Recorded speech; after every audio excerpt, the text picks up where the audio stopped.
bakunzi b'urubanza Intermedia tubanye mbere na mbere kwasuhuza twifuriza ibihe byiza aho mwerereye hose.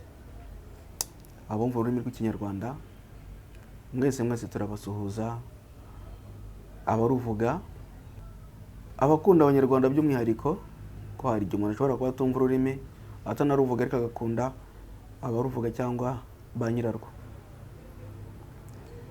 Mwese rero turabasuhuje kandi tubifuriza ibihe byiza aho mwerereye hose. Uyu munsi ikiganiro cyacu cyerekeye itangwa ry'indishyi mu gihe umunyegare benshi bakunze kuvuga umunyonzi ari we nyirabayazana mu guteza impanuka. Ubusanzwe mu Rwanda, si no mu Rwanda gusa, muri ibihugu byose duturanye aho igare rishobora kugenda, ko igare rikunze kugenda ahantu hatambika, bitabuje ko nahazamuka nyine rikoreshwa, ariko by'umwihariko ahantu hatambika rirakoreshwa cyane. Mu buzima rero busanzwe mu Rwanda by'umwihariko hari uduce tumwe na tumwe usanga igare rikoreshwa nk'igikoresho gifite umumaro cyane, gifitiye umumaro abatuye agace akanaka. Kurugero twatanga mu ntara y'Iburasirazuba usanga igare rikoreshwa ari igikoresho gikoreshwa cyane. Mu Burengerazuba naho igare rirakoreshwa cyane, ariko by'umwihariko mu karere ka Rusizi, mu Bugarama, mu murenge wa Bugarama, mu bice bya Simerwa, Nyakabuye, aho ngaho, ndetse no muri Zanzahaha, Mushaka, aho ngaho igare rirakoreshwa cyane.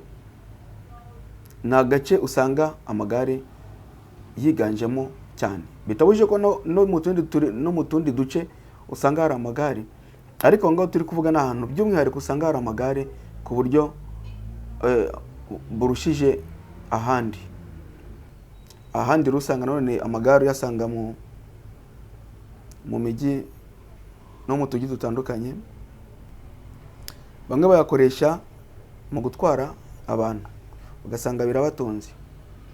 Akamaro k'igare, igare ni igikoresho gifite akamaro cyane, kuko hari naho biba ngombwa ko mu gihe umukobwa agiye gushyingirwa, agiye gushaka, mu by'ingenzi azagenda yitwaje, asabwa no kugenda afite igare. Aha nko mu bice bya Bugesera, hariya karere ka Bugesera, ntabwo umukobwa apfa kugenda adafite igare. Ni kimwe na Bugarama aho ngaho. Igare ni igikoresho kiba gikenewe cyane. Mu buzima rero busanzwe usanga igare rishobora gufasha abantu kubona amafaranga, bakabigira nk'umwuga, kuko hari abanyonzi, hari abo twita abanyonzi babigize umwuga, gutwara abantu ku igare babigize umwuga. Usibye rero abanyonzi, usanga none igare ryifashishwa mu kuba abantu barikoresha mu gutunda ubwatsi bw'amatungo, gufasha abantu mu kuvoma, gufasha abantu mu gusarura, gutwara imyaka, ko iyo umuntu yahinze akeza biba ngombwa ko hari imyaka ayisarura, ariko muri kwa kuyisarura ibintu biragenda birushaho kugenda bicika. Ntabwo abantu benshi bagikunda kugenda bikoreye ku mitwe. Kigero hari benshi bakunda bahitamo gukoresha amagare. Nubwo bimeze bityo rero, igare naryo nk'igikoresho ko ni ikinyamitende, ariko nanone kigenda mu muhanda. Umuhanda uba urimo moto, uba urimo imodoka intoya n'inini, izitwara abantu, izitwara imizigo, amakamyo ya rukururana, za makuzungu. Ibyo byose bigenda bisikana n'amagare. Abakunzi bacu rero bifuje kumenya uko bigenda mu gihe umunyegare ariwe wateje impanuka.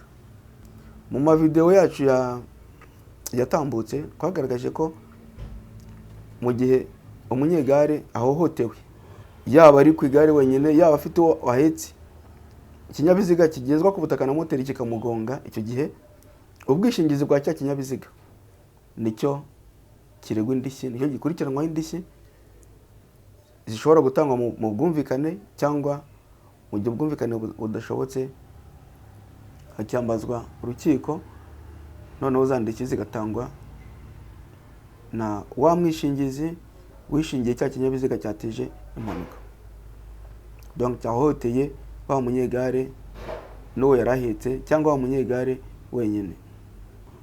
Aha rero muri iki kiganiro niho tugiye kurebera hamwe uko bigenda mu gihe umunyegare ari we wabaye nyirabayazana mu guteza impanuka, cyangwa se mu gihe ikinyabiziga kimwikanze kigateza impanuka.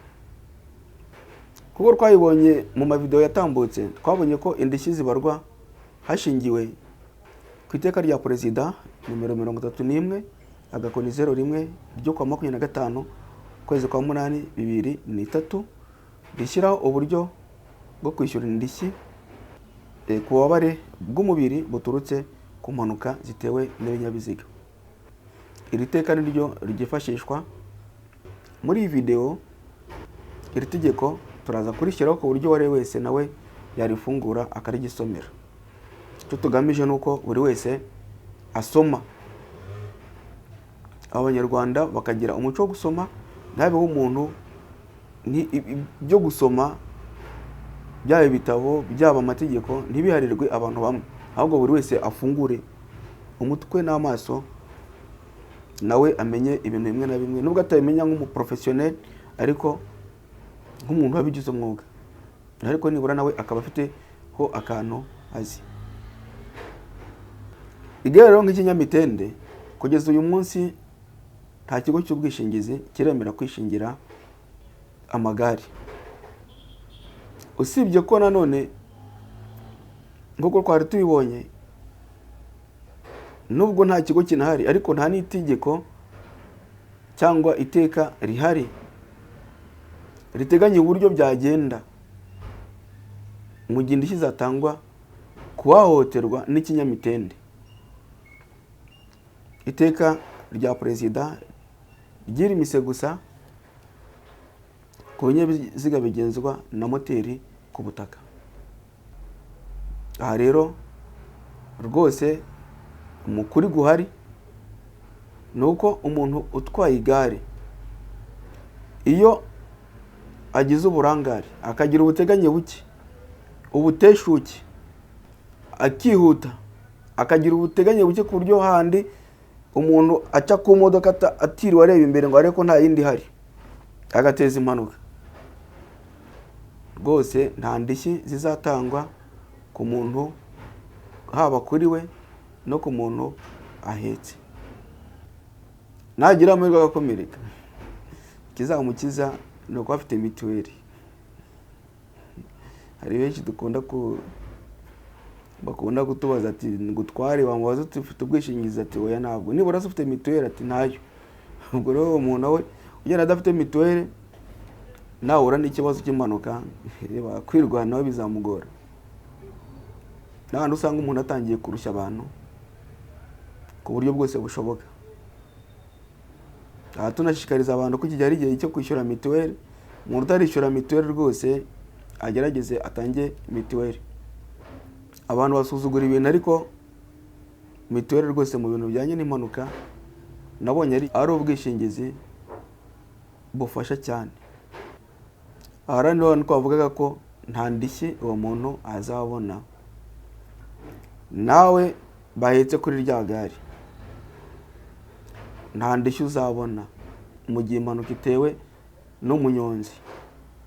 Aha dushishikariza abantu, hari abantu usanga rimwe na rimwe batwaye abagenzi, ndavuga abanyonzi, muri uyu muhanda, mu muhanda wa Gatsata za Karuruma aho ngaho Gatsata, Kinyoni, Kiruhura, usanga amagare rwose atambuka ubona umunyonzi ntacyo yitayeho.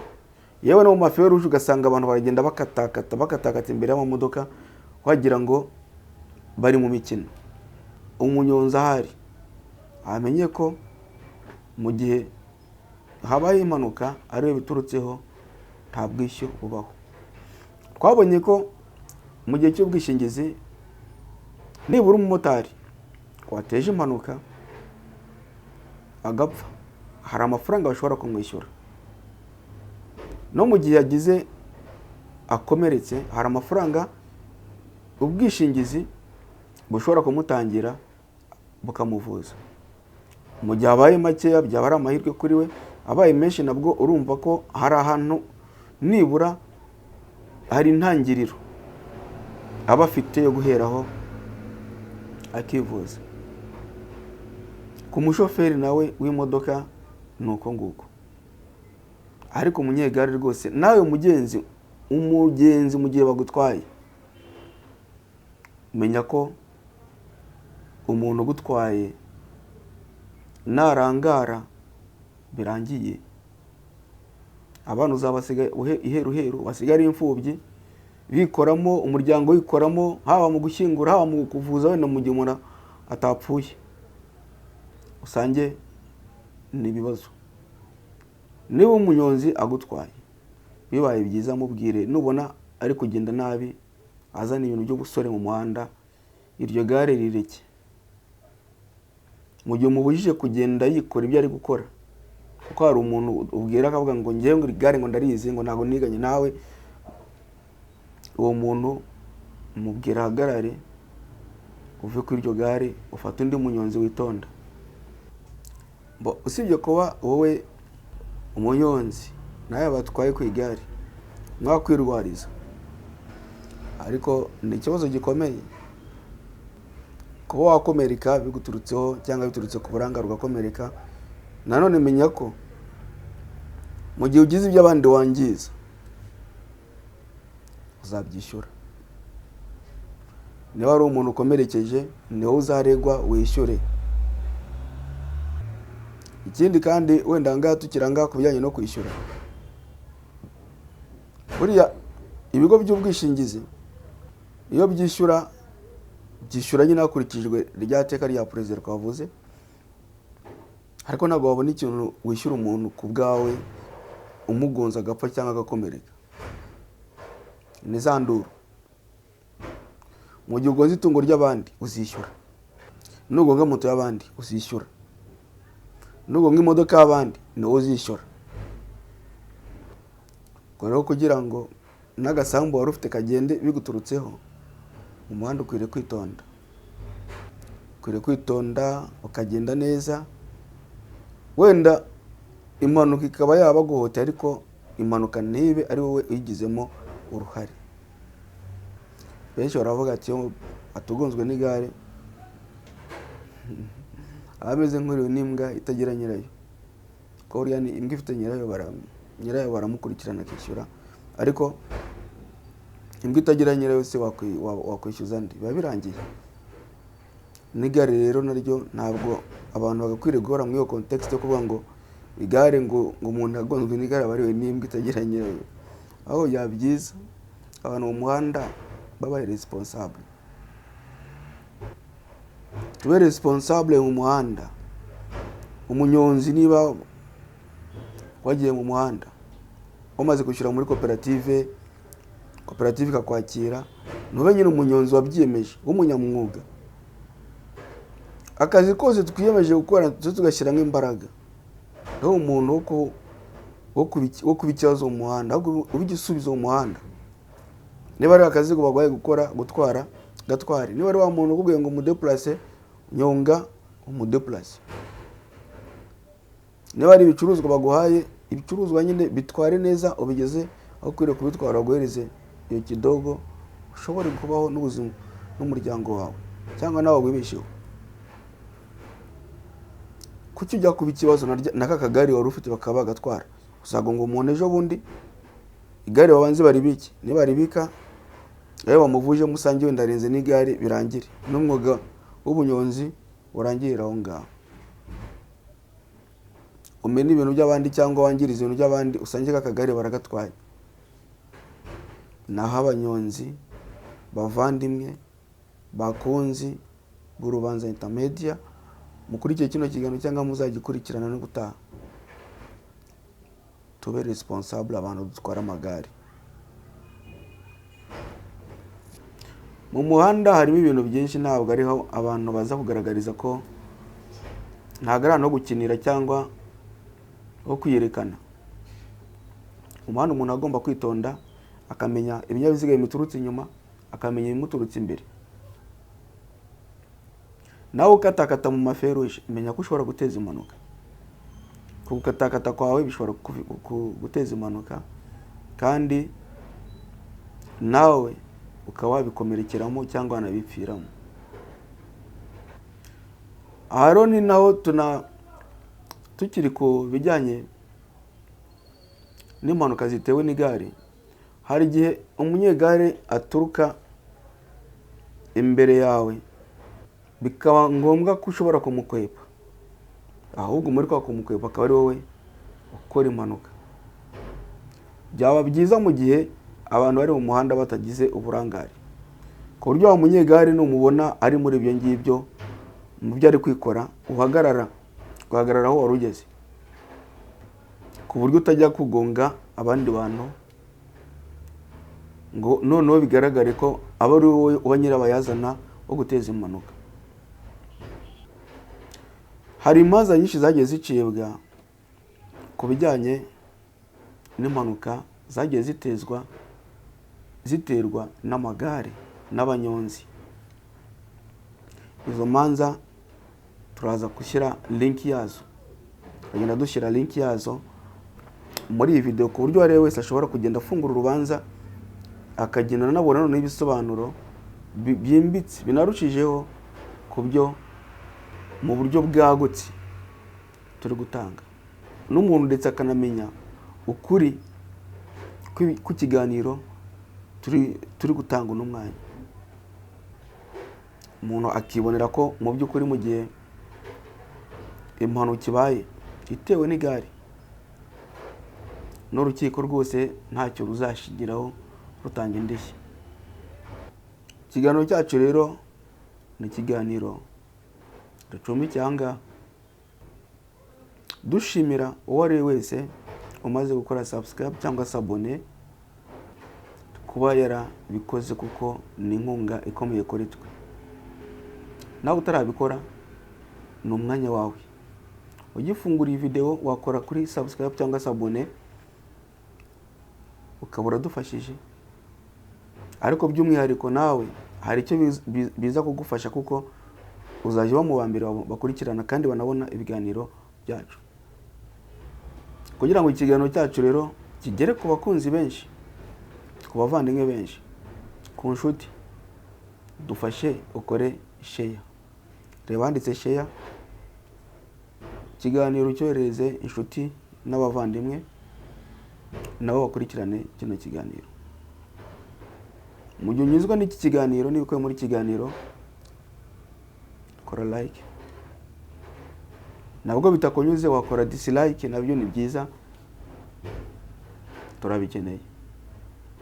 Ufite igitekerezo rero cyangwa inyunganizi, inama, ibyo wifuza gusangiza abandi, kandi handitse comment, ukandikamo, ukaduha igitekerezo, ukaduha inama, ukadusangiza ubunararibonye.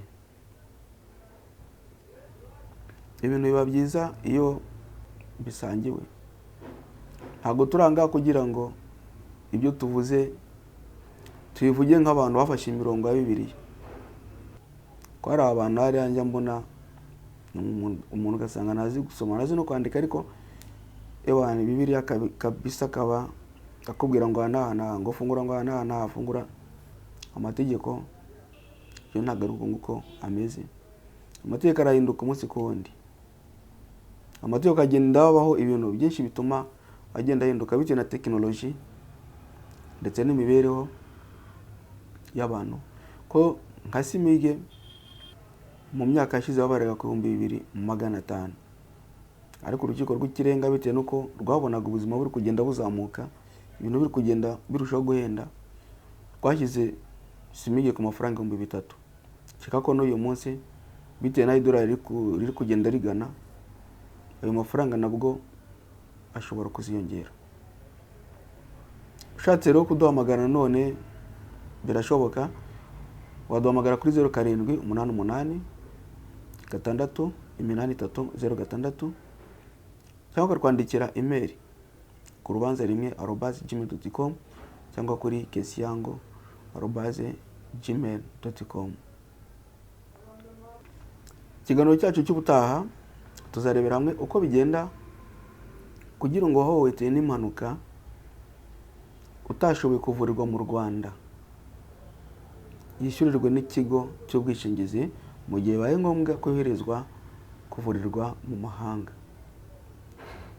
Mwari kumwe n'umukunzi wanyu Maître Jean de Dieu. Imana ikomeze kubarinda no kubagirira neza. Turi kumwe.